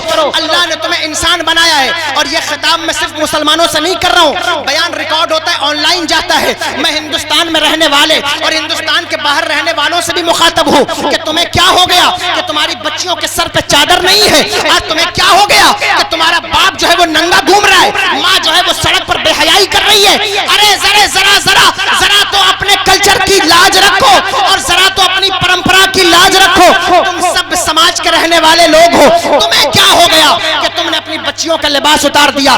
میرے مذہب نے تو کلچر یہ دیا ہے کہ حضور کی بارگاہ میں ایک بیٹی آئی، حاتم تائی کی پوتی، تو اس کے سر پر چادر نہیں تھی، میرے حضور نے اتار کر اپنی چادر عطا فرمائی۔ یہ احترام انسانیت ہے، حضور نے اپنی چادر عطا فرمائی۔ صحابہ نے کہا یا رسول اللہ یہ مسلمان نہیں ہے، حضور نے کہا مسلمان نہیں ہے تو کیا ہوا؟ بیٹی تو ہے، بیٹی تو بیٹی ہوتی ہے۔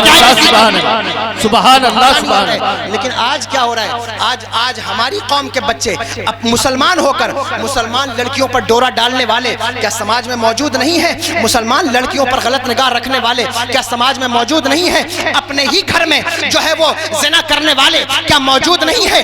دیور اور بھابھی کے پاک رشتے کو ناپاک کرنے والے کیا سماج میں موجود نہیں ہے؟ نہ جانے کتنے ہی رشتے ایسے ہیں سماج میں جن کو بدنام کر دیا گیا، جن کی عزتیں مٹا دی گئی۔ یہ کیوں ہوا؟ انسانیت کا پاس ہمارے اندر سے چلا گیا۔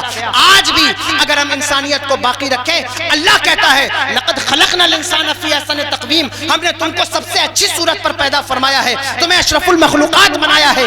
ذرا سوچو اور غور کرو، یہ کتوں کی صفت اپنے اندر نہ پیدا ہونے دینا۔ اگر میری بات کسی کو بری لگے تو میں بہت معذرت خواہ ہوں، لیکن یہ میں حضور کی حدیث بیان کر رہا ہوں کہ کتوں کے اندر صفت کیا ہوتی ہے؟ بے حیا ہوتے ہیں۔ دوسری چیز توجہ ہے، بیان کر دوں یا ختم کر دوں؟ بس اس بات کو بیان کر کے ختم کر دوں گا، وقت میرا ہو گیا ہے۔ دوسری چیز کتوں کے اندر ایک اور صفت ہوتی ہے، اہل اسٹیج کی بھی توجہ چاہوں گا تھوڑی تھوڑی۔ کتوں کے اندر ایک اور صفت ہوتی ہے، وہ صفت یہ ہے کہ کتا کبھی بھی کسی دوسرے کتے کے منہ میں ہڈی نہیں دیکھ سکتا، کوشش کرتا ہے کسی طرح اس ہڈی کو چھڑا کے میں حاصل کر لوں۔ بولو ایسا ہے یا نہیں؟ اب یہ صفت انسانوں میں پیدا ہو رہی ہے نہیں پیدا ہو رہی؟ آپ دیکھیے ہر انسان جو ہے وہ اس سوچ میں لگا ہوا ہے کہ صاحب اس کو کیسے یہ چیز مل گئی، اس کو کیسے یہ منصب مل گیا، یہ حاجی صاحب اتنے بڑے کیسے ہو گئے، ان کو کیسے کامیابی مل گئی، فلاں یہ نقیب صاحب کو کیسے درجہ مل گیا۔ تو یہ کیا ہے؟ یہ صفت وہی ہے کہ کتوں کی صفت کہ کسی طرح اس کی دولت کو حاصل کر لیا جائے، کسی طرح اس کے جو ہے وہ مال و جائیداد کو حاصل کر لیا جائے۔ یہ کتوں کی صفت ہے، انسانوں کی صفت نہیں ہے، انسانوں کا طریقہ نہیں ہے۔ ایک اور صفت ہے کتوں میں، بتا دوں ایک اور صفت ہے کتوں کی۔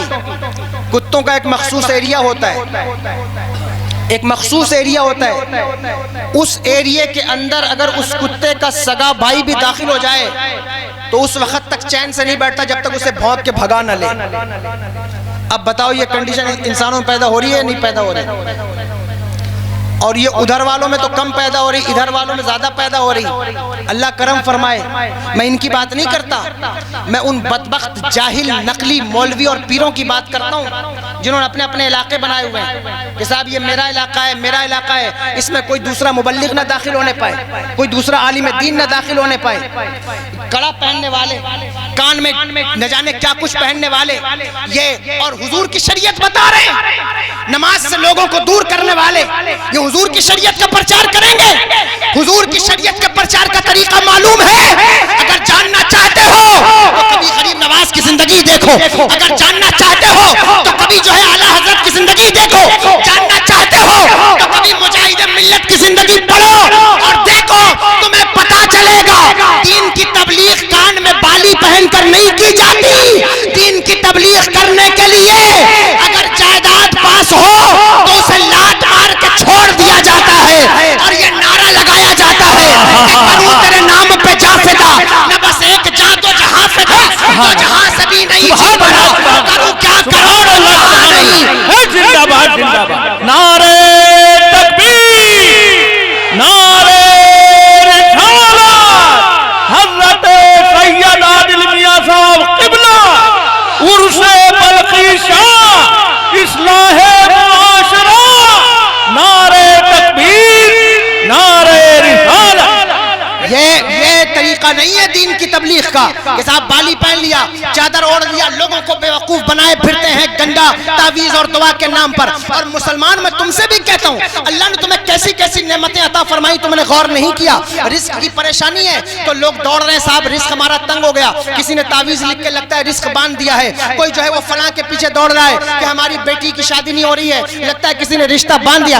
ارے او بیوقوفوں، اللہ نے رزق کا وعدہ فرمایا ہے۔ ایک جملہ بیوقوفوں کہہ دیا معاف کریے گا کہ اللہ نے رزق کا وعدہ فرمایا ہے، اللہ رزاق ہے، والرزاق ذو القوۃ المتین ہے، وہ زبردست رزق دینے والا ہے۔ کون ہے دنیا میں کہ جو وہ رزق دینے والا ہے وہ رزق کو باندھ دے؟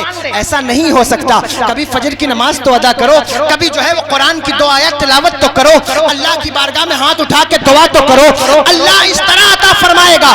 میرے آقا سرور دو عالم صلی اللہ تعالی علیہ وآلہ وسلم کے وسیلے سے دعا تو کرو۔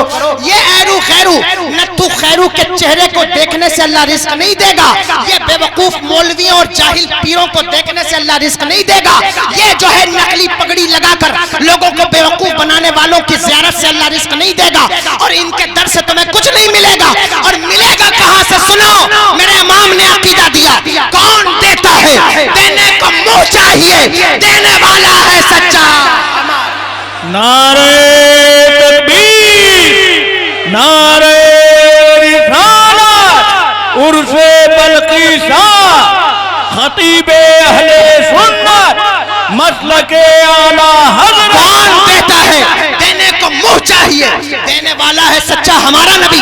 حضور کی بارگاہ سے طلب کرو، نہ تمہیں کوئی مصیبت آئے گی، نہ مصیبت کے وقت میں یہ تم کیا سمجھتے ہو کہ ان نقلی باباؤں کو بالی پہننے والوں کو اور ان سے مرید ہو جاؤ گے مصیبت کے وقت تمہیں بچا لیں گے، مصیبت کی گھڑی میں تمہارے کام آئیں گے؟ نہیں نہیں، میرے امام کہتے ہیں غم زدوں کو رضا مجدہ دیجئے کہ ہے بے کسوں کا سہارا ہمارا نبی، سب سے اولا وہ اعلیٰ ہمارا نبی، اپنے مولا کا پیارا ہمارا نبی۔ مسلمان ہو اور اس سے پہلے انسان ہو، انسان تو بنو، انسان بننے کی یہ دیکھو کتوں کی صفت ہے۔ تیسری بات، اور ایک اور صفت بیان کر دوں کتوں کی، کتوں میں ایک اور صفت ہوتی ہے، کتے رات بھر مستی کرتے ہیں اور فجر کے وقت سو جاتے ہیں۔ جن لوگوں میں یہ صفت ہو وہ بھی اپنے اوپر غور کریں، جو رات بھر موبائل چلاتے ہیں اور فجر کے وقت سو جاتے ہیں، جی وہ بھی غور کریں، وہ بھی دیکھ لیں ذرا اپنی زندگی کو۔ تو یہ انسان اللہ نے تمہیں بنایا ہے۔ میں آیت پر بات نہیں، میں جانتا تھا کہ میں اس کا جو ہے وہ تفسیری کچھ جو ہے وہ کلام نہیں کر سکوں گا، اس لیے میں نے خارج سے بات کی ہے، لیکن جو بات کی ہے وہ اسی آیت کے تناظر میں بات کی ہے۔ لقد خلقنا الانسان فی احسن تقویم، اللہ نے تمہیں انسان بنایا، انسان بنایا اور سب سے اچھی صورت پر بنایا ہے۔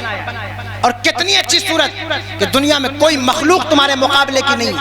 حضرت عیسیٰ بن موسیٰ ہاشمی 14ویں رات کے دن اپنی بیوی کے ساتھ بیٹھے تھے تو چاند کو دیکھا, بیوی کو دیکھا اور کہہ دیا کہ اگر چاند زیادہ خوبصورت ہے تو تجھے 3 طلاق.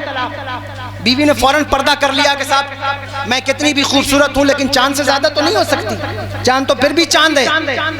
صبح خلیفہ منصور کے پاس آ گئے, کہا رات بیوی کو یہ کہہ بیٹھا ہوں, صفقت لسانی کہہ لیجئے. منصور نے سارے علماء کو بلایا, سب نے کہا طلاق ہو گئی. بیوی کتنی بھی خوبصورت ہو لیکن چاند کی چمک اس کے چہرے میں تو نہیں آ سکتی. ایک شخص تھا وہ خاموش بیٹھا سر جھکائے, اور وہ شاگرد تھا امام اعظم ابو حنیفہ رضی اللہ تعالیٰ عنہ.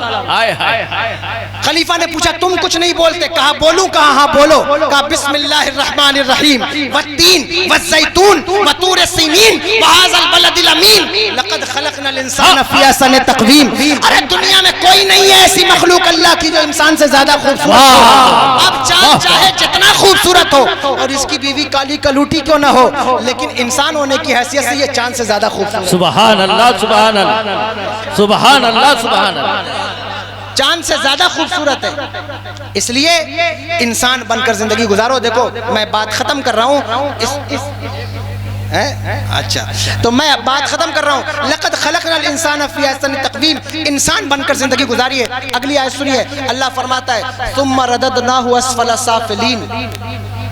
اس کو منصب انسانیت تو دیا ہے, لیکن جب یہ انسانیت کے منصب کو چھوڑ دینا اور نیچے لڑکنے لگے تو بہت نیچے لڑک جاتا ہے. یعنی اتنا نیچے لڑک جاتا ہے کہ پھر وہ کام کرتا ہے جو چوپائے بھی نہیں کرتے, جانور بھی وہ کام نہیں کرتے, انسان وہ کام کرنے لگ جاتا ہے. ایسا کام انسان کرتا ہے جب یہ انسانیت کے منصب کو چھوڑ دے.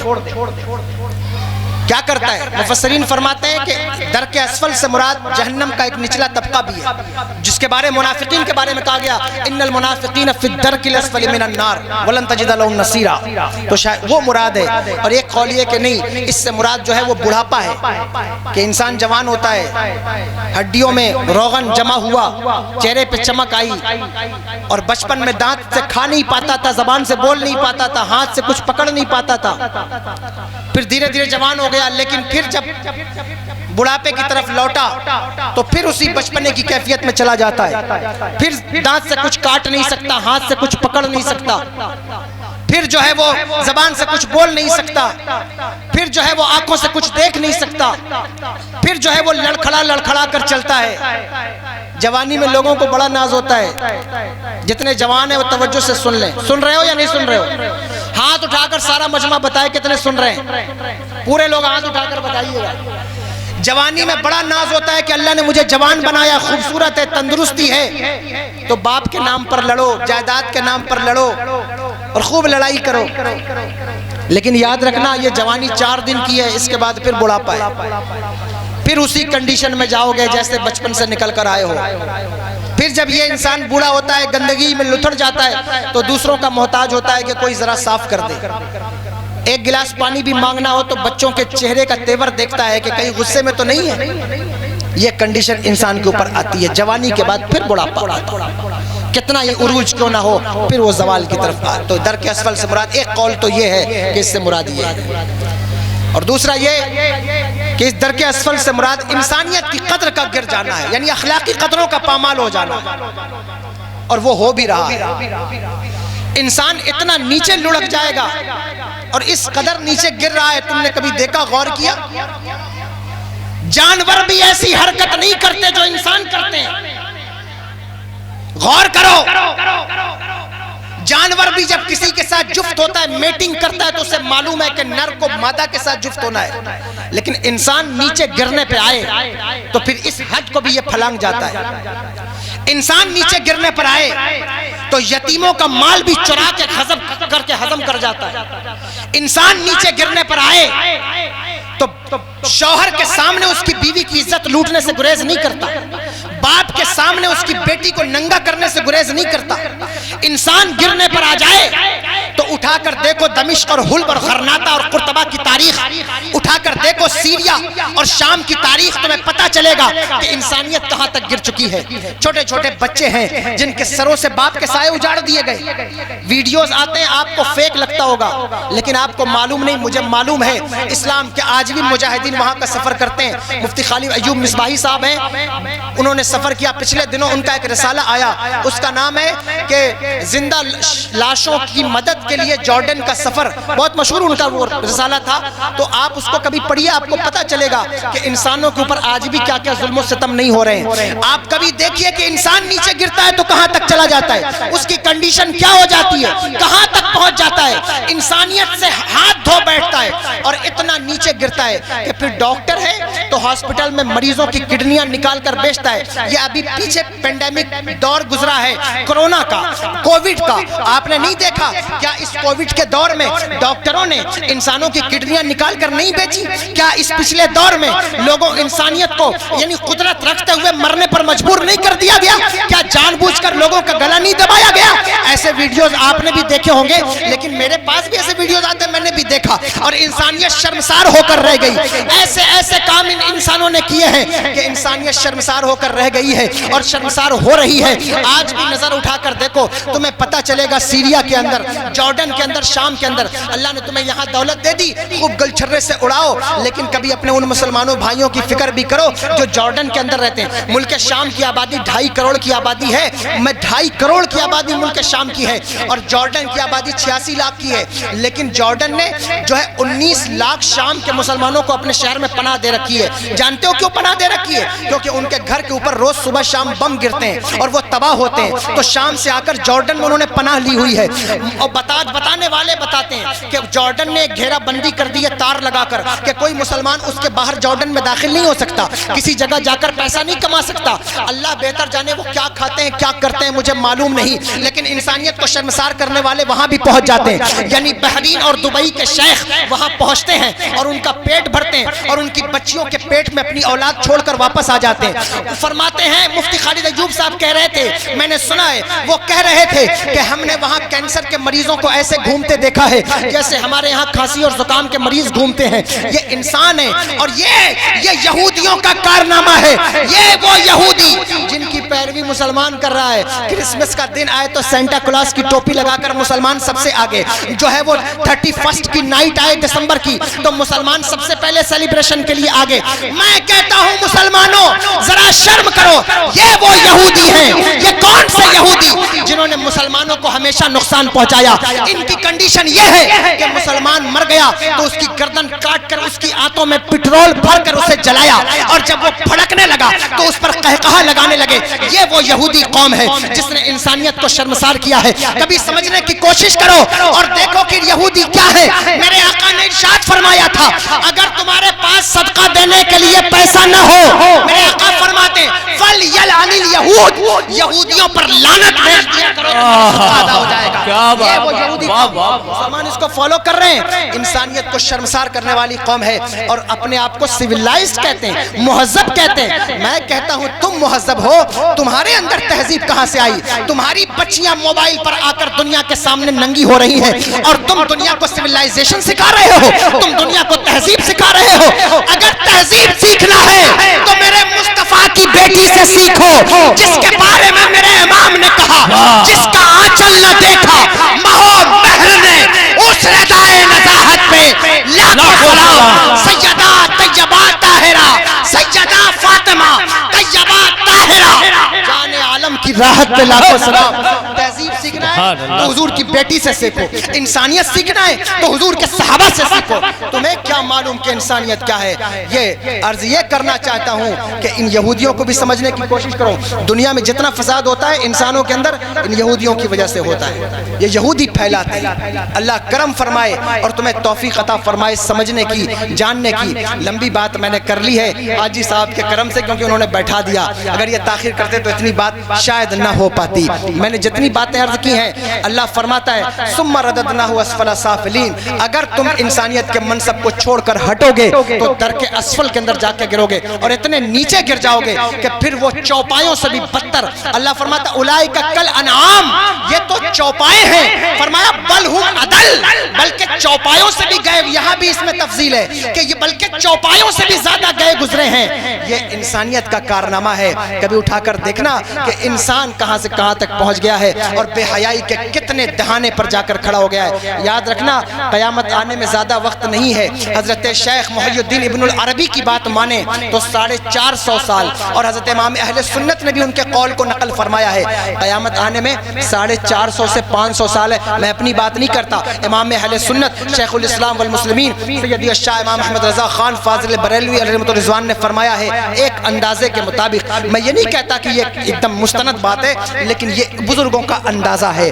تو آپ سمجھئے کہ قیامت کتنا قریب ہے اور سب کچھ ختم ہو جائے گا، کیا بچے گا، کیا باقی رہے گا؟ اگر مسلمان ہو تو خوشی مناؤ اور اللہ سے ڈرو کہ تمہارا خاتمہ مسلمانوں کی حیثیت سے ہو۔ اللہ فرماتا ہے اِلَّا الَّذِينَ آمَنُوا وَعَمِلُوا الصَّالِحَاتِ فَلَهُمْ أَجْرٌ غَيْرُ مَمْنُونَ۔ ہاں، در کے اسفل سے وہی بچتا ہے، وہی تباہی سے بچتا ہے جو اچھے کام کرے، ایمان لائے، اچھے کام کرے، اللہ اسے بہت زیادہ ثواب عطا فرماتا ہے، بہت ثواب عطا فرماتا ہے۔ لیکن یاد رکھنا فَمَا يُكَذِّبُكَ بَعْدُ بِالدِّينِ أَلَيْسَ اللَّهُ بِأَحْكَمِ الْحَاكِمِينَ۔ تو اب کیا بات تمہیں جو ہے وہ اللہ کے اس فرمان کو جھٹلانے پر باعث ہے؟ یعنی کس بات کو جھٹلا سکتے ہو کہ ایسا ہو سکتا ہے؟ اللہ کہتا ہے کیا وہ سارے حاکموں سے بڑھ کر حاکم نہیں ہے؟ کیا وہ سارے حاکموں کا حاکم نہیں ہے؟ دنیا میں کوئی حاکم ہو، یا آخری بات کہہ رہا ہوں، توجہ ہے آپ سب کی، سن رہے ہیں؟ علماء کی بھی توجہ ہے، سن رہے ہیں تھوڑا؟ آخری بات، اللہ کہتا ہے الیس اللہ باحکم الحاکمین، کیا وہ سارے حاکموں کا حاکم نہیں ہے؟ دنیا کا یہ رول ہے کہ جو حاکم ہوتا ہے وہ عدل سے کام لیتا ہے، انصاف سے، کیونکہ وہ جانتا ہے اگر میں انصاف نہیں کروں گا 2-4 سال 5 سال اس کے بعد مجھے اکھاڑ کر پھینک دیا جائے گا، لوگ کھڑے ہو جائیں گے، کیونکہ حکومتیں ظلم کے ساتھ قائم نہیں رہ سکتی۔ بہت مشہور مقولہ ہے عربی کا کہ الملک یدوم بالکفر ولا یدوم بالظلم، حکومتیں جو ہے وہ کفر کے ساتھ تو چل سکتی ہیں لیکن ظلم کے ساتھ نہیں چل سکتی۔ اللہ کہتا ہے کہ کیا میں سارے حاکموں کا حاکم نہیں ہوں؟ تو مجھ سے کیا امید نہیں ہے کہ میں انصاف کروں گا؟ انصاف کا مطلب کیا؟ انصاف پر اگر وہ آ جائے تو پھر کیا ہوگا؟ بلا شبہ ہم اس کے کرم سے بخشے جائیں گے، لیکن یاد رکھنا انسانیت کو نقصان پہنچانے والا شخص، رات دن شراب میں دھت رہنے والا، تکبر کر کے، غرور کر کے، گھمنڈ کر کے، اور جو ہے لوگوں کو بیوقوف بنانے والا، اور جو ہے انا کا لبادہ اوڑھ کر، اور انا کی بات پھر سے آ گئی، ایک بار پھر سے تبلیغ کرتا ہوں، انا سے بچو، انا بہت خطرناک چیز۔ میرے امام شیخ الاسلام والمسلمین سیدی امام احمد رضا خان نے اپنے نام کے آگے کبھی خان نہیں لکھا۔ لوگوں نے پوچھا حضور آپ نام کے آگے خان نہیں لکھتے؟ کہا ہاں مجھے لفظ خان سے تکبر کی بو آتی ہے، اس لیے میں نام کے آگے خان نہیں لکھتا۔ آج تو جو خان ہے نہیں وہ بھی اپنے نام کے آگے خان لگائے پڑا ہے۔ تو یہ انا کا لبادہ اوڑھ کر گھومنے والا، لوگوں کو نقصان پہنچانے والا، اور جو ہے وہ بلاತ್ಕಾರ زنا کرنے والا، یتیموں کا مال کھانے والا، اور ایک طرف وہ ہے جو انسانیت کے نفع سے سرشار شخص اور انسانیت کو فائدہ پہنچانے والا، قیامت کے دن ایک صف میں نہیں کھڑے ہوں گے۔ ظاہر ہے اللہ الگ الگ صف قائم فرمائے گا، اس دن مجرموں کی صف الگ ہوگی، یا ایھا المجرمون کہہ کر مجرموں کی صفیں الگ لگائی جائیں گی۔ اے فتوہ میں بسنے والوں، عرس بلخی شاہ میں آنے والوں، یہ پیغام لے کر جاؤ کہ اس دن جب صفیں لگیں تو اللہ سے دعا کرو اللہ تمہیں مجرموں کی صف میں نہ کھڑا کرے بلکہ مصطفیٰ کے وفاداروں کے صف میں کھڑا کرے، اور اس دن میرے حضور سرور دو عالم صلی اللہ تعالیٰ علیہ وآلہ وسلم کے جھنڈے کا سایہ نصیب فرمائے۔ اللہ کہتا ہے اس دن میں انصاف کروں گا، جس نے بھلائی کی ہوگی اس کو دوسری صف دوں گا، اور جو جس نے برائی کی ہوگی ایسا نہیں ہو سکتا کہ اس کو بھی اسی صف میں کھڑا کر دوں، ظاہر ہے اس کی صف الگ لگے گی۔ اس دن سب کو میرے آقا کی ضرورت ہوگی، سب حضور کو تلاش رہے ہوں گے، اور ہم بھی تلاش رہے ہوں گے، آپ بھی تلاش رہے ہوں گے۔ اس لیے آج سے حضور کے دین کی پیروی کرو، اور حضور نے جو کردار سکھائے، حضور نے جو اخلاق سکھایا، اس اخلاق کو سمجھنے کی کوشش کرو۔ دیکھو میدان محشر میں حضور کو تلاشنا کوئی آسان کام نہیں ہوگا، اور جو ہے وہ سارے حضور کو تلاش رہے ہوں گے، لیکن جو نیک عمل کرنے والا، حضور کی سنتوں پر عمل کرنے والا ہوگا اس کو دشواری نہیں ہوگی، وہ آسانی سے حضور تک پہنچ جائے گا۔ اس لیے اچھے کام کرنے کی کوشش کیجئے اور برائیوں سے بچیے۔ اللہ تبارک و تعالی ہمیں برائیوں سے ہماری حفاظت فرمائے اور ہمارا خاتمہ اچھا فرمائے۔ یہ بات خاص طور پر یاد رکھیے گا۔ کیا بات بتائیے؟ خاتمہ، موت اچھی آئے، اچھی موت بہت ضروری ہے. اگر خاتمہ خراب ہوا تو پھر سب گیا. خاتمہ خراب ہونے کی بہت ساری چیزیں میں نے بیان کر دی کہ دیکھو تکبر ہے، گھمنڈ ہے اور دوسروں کا دل توڑنا ہے. یہ چیزیں خاتمے کو خراب کرتی ہیں. خاتمے کو اچھا کرنے والی ایک بات بتا دیتا ہوں. ایک بات یاد رکھو، صرف ایک بات بتاتا ہوں جو خاتمے کو اچھا کر سکتی ہے، اور یہی میرے عرس بلخی شاہ کا پیغام ہوگا. میں بات ختم کر دوں گا کیونکہ خاتمہ خراب کرنے والی چیزوں کی فہرست بہت لمبی ہے، اس لیے میں وہ بات بتا دیتا ہوں جس سے خاتمہ اچھا ہوتا ہے. وہ کیا ہے؟ میرے آقا ارشاد فرماتے ہیں من مات محبت آل محمد قد مات شہید. جو میرے آل کی محبت میں مرے گا اللہ اسے شہادت کا درجہ عطا فرمائے گا. اب چاہتے ہو کہ خاتمہ اچھا ہو تو حضور کی آل سے محبت کیا کرو اور دین کی تبلیغ کیا کرو. یہ دو کام اپنی زندگی میں لازم پکڑ لو. نقلی پیروں سے بچو، جعلی لوگوں سے بچو، اعلیٰ حضرت کے مسلک کے سائے میں زندگی گزارو. میں تم سے گزارش کرتا ہوں اخیر میں مسلک اعلیٰ حضرت کا دامن نہ چھوڑنا. انسان بننا، مسلمان بننا اور جو ہے حضور کا عاشق بننا ہے تو مسلک اعلیٰ حضرت کو قبول کرنا ہوگا. مسلک اعلیٰ حضرت کے دامن میں آنا ہوگا. اور مسلک اعلیٰ حضرت کے دامن میں جب تم آ جاؤ گے تو یاد رکھنا، یہ بات ہمیشہ یاد رکھنا، ہم لوگ کوئی مسلک اعلیٰ حضرت کے لیے پروپیگنڈا کرنے والے نہیں ہیں. ہم سب جو ہے وہ مدینے والے کا ہی نعرہ لگاتے ہیں، انہی کا جھنڈا اٹھاتے ہیں. لیکن اعلیٰ حضرت کا نام اس لیے آتا ہے کہ سنو، میرے چچا ہیں اور بہت عظیم خطیب ہیں سید کوثر ربانی صاحب قبلہ، فرما رہے تھے کہ ہم بریلی والے کا جھنڈا نہیں اٹھاتے، ہمارے ہاتھ میں جو جھنڈا ہے وہ مدینے والے کا ہے، لیکن اس جھنڈے میں جو ڈنڈا ہے وہ بریلی والے کا ہے.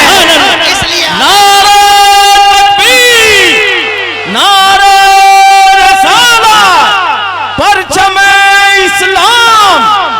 اے سبحان اللہ. یہ جھنڈا مفتی اعظم نے اٹھایا، یہ جھنڈا مجاہد ملت نے اٹھایا، یہ جھنڈا محدث اعظم نے اٹھایا، یہ جھنڈا تاج الشریعہ نے اٹھایا.